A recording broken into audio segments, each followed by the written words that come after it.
¿Estamos en una utopía o bien en una distopía? ¿Estamos progresando hacia un mundo cada vez más feliz o bien internándonos en un mundo cada vez más tenebroso? Veámoslo. Hace unos 6 millones de años, los homínidos que nos precedieron bajaron de los árboles a la sabana y en ese entorno abierto utilizaron la cooperación entre ellos como su mejor estrategia de adaptación y de supervivencia. Los grupos tribales llegaban a tener hasta 150 miembros, lo cual es un número muy grande comparativamente con casi cualquier otra especie de mamíferos. El nivel de interacción social en un grupo grande, tribal, requería tener un cerebro grande para permitir que las operaciones mentales que se desarrollan en nuestras interacciones sociales tuviesen lugar, la negociación, la colaboración, la competición sexual, todo, adivinar las intenciones de las personas. En general, todas las especies sociales tienden a tener un cerebro más grande que aquellas que no lo son, y en el caso de los humanos tenemos el mayor de los cerebros. Sin embargo, pese a ese cerebro grande, a ese cerebro inteligente, la especie humana y los homínidos que nos precedieron no se destacaron especialmente por su dominio sobre el entorno hasta hace relativamente poco. Durante millones de años éramos un grupo más de animales, muchas veces al borde de la extinción. Sin embargo, hace unos 50.000 años se produjo lo que podríamos llamar el gran Big Bang humano. Se produjeron una evolución en nuestros genes y en nuestra cultura que coevolucionaron para producir la capacidad de colaborar a un nivel todavía mayor que el tribal. Desarrollamos la capacidad para el lenguaje, para el pensamiento simbólico propio del humano moderno, que nos permite cooperar no en base a lazos de sanguinidad en un grupo, sino a la identificación cultural con otras personas del grupo o de otros grupos. De esta forma, comenzó a producirse la colaboración a nivel supratribal entre las tribus, y eso favoreció que empezase una evolución de nuestra tecnología mucho más rápida, que se medía en años, en miles de años y no en millones de años como antes. De este modo, cuando hace unos 10.000 años se inventó la agricultura en el Neolítico, las sociedades ya estaban preparadas para vivir a gran escala en nivel que superaba mucho el ámbito tribal. En muy poco tiempo se inventó la rueda, se inventó la alfarería, los metales, el vidrio, la escritura, las matemáticas. Fue una eclosión de invenciones tecnológicas que no ha parado hasta ahora. Al contrario, se ha ido acelerando y hemos llegado al día de hoy, a nuestra civilización actual. ¿Utopía o distopía? Si lo consideramos desde el punto de vista del avance tecnológico, del crecimiento de la población, nos puede parecer que estamos en el mejor mundo posible, o al menos mejor que cualquier época pasada. Pero también podemos visionarlo desde otra perspectiva. Si revisamos la historia de la humanidad, en particular desde el Neolítico hasta aquí, ¿qué es lo que encontramos? Guerras, conflictos, esclavos y amos, dominación, sufrimiento, represión, y hasta el día de hoy. En la actualidad, seguimos igual, ¿verdad? Sigue habiendo dominación, sigue habiendo guerras a gran escala, y nos acercamos a un mundo en el que, por primera vez en la historia de la humanidad, ese control sobre la población empieza a ser a nivel global. No hay ningún otro lugar del mundo al que te puedas ir. Es la globalización. Pero, ¿cuál es el problema?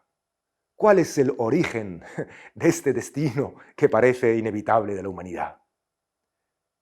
¿Dónde empezó a torcerse todo?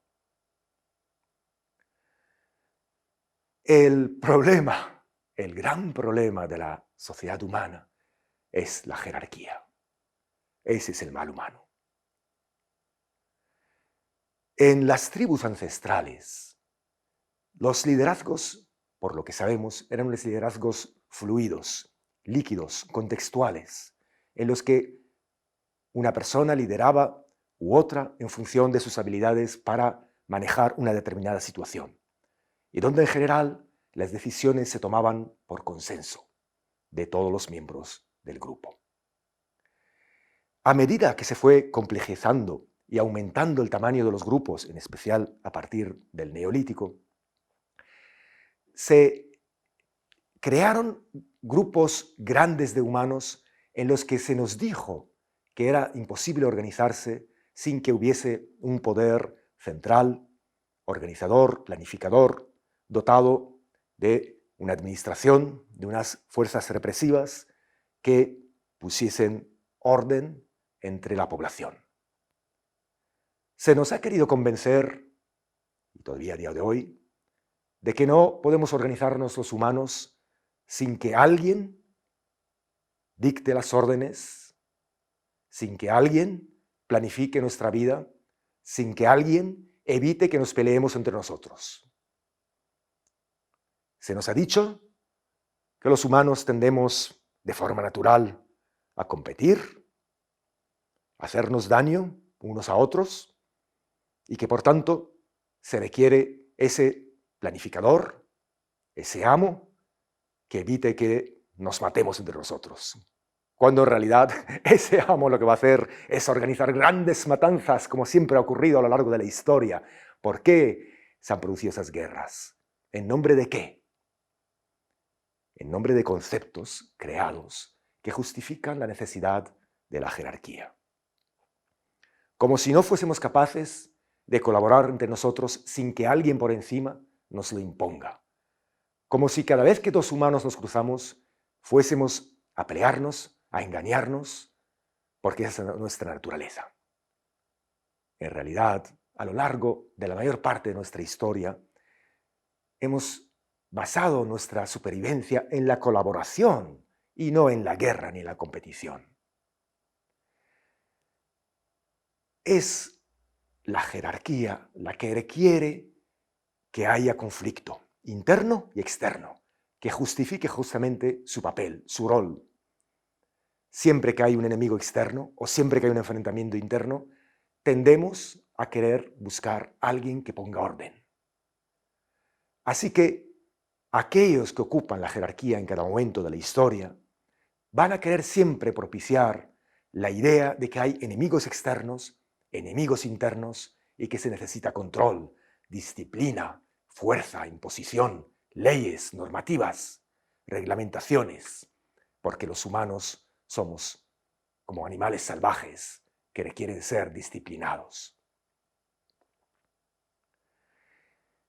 Afortunadamente, en el ámbito organizacional, desde hace ya bastantes décadas, las empresas, muchas empresas se han dado cuenta de que el sistema de planificación central de jerarquía no funciona. Las empresas que han crecido, que han tenido más crecimiento en los últimos años, las startups, se basan en un estilo de gestión totalmente distinto, en equipos que tienden más a la autogestión, en la horizontalidad más que en la verticalidad, en las metodologías ágiles, en la autogestión. Y son las que han triunfado.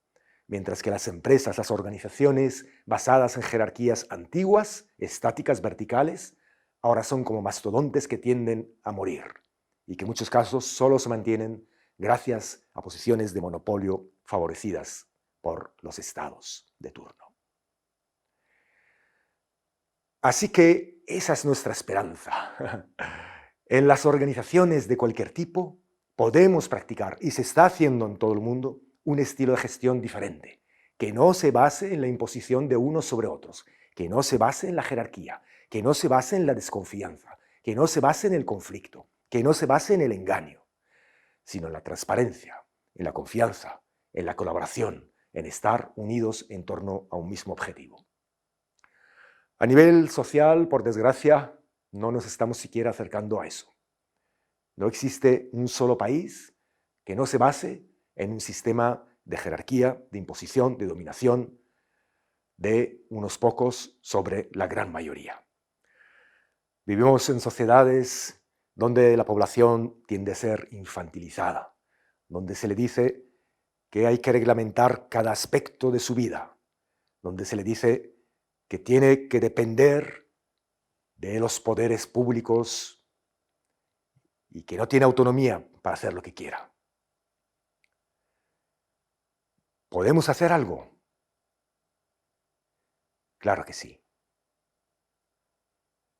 No necesitamos someternos. No necesitamos comprar la idea de que la jerarquía es necesaria. Los liderazgos sí, por supuesto, pero los liderazgos contextuales, los liderazgos que son obtenidos por la aprobación de los demás, no por la imposición de uno. Los liderazgos que se basan en el prestigio, que se basan en la habilidad, en el conocimiento. En la medida en la que haya más y más personas que se nieguen a ser serviles, a someterse a los sistemas de la jerarquía, más posibilidades tendremos de ir creando un mundo que no vaya a la distopía, sino que sea una utopía. En nuestra mano está ir creando desde ya pequeñas áreas de utopía dentro de la gran distopía a la que parece que vamos inevitablemente encaminados, pero que no será así. Pronto tendremos un mundo verdaderamente feliz. Fuerte abrazo. Gracias.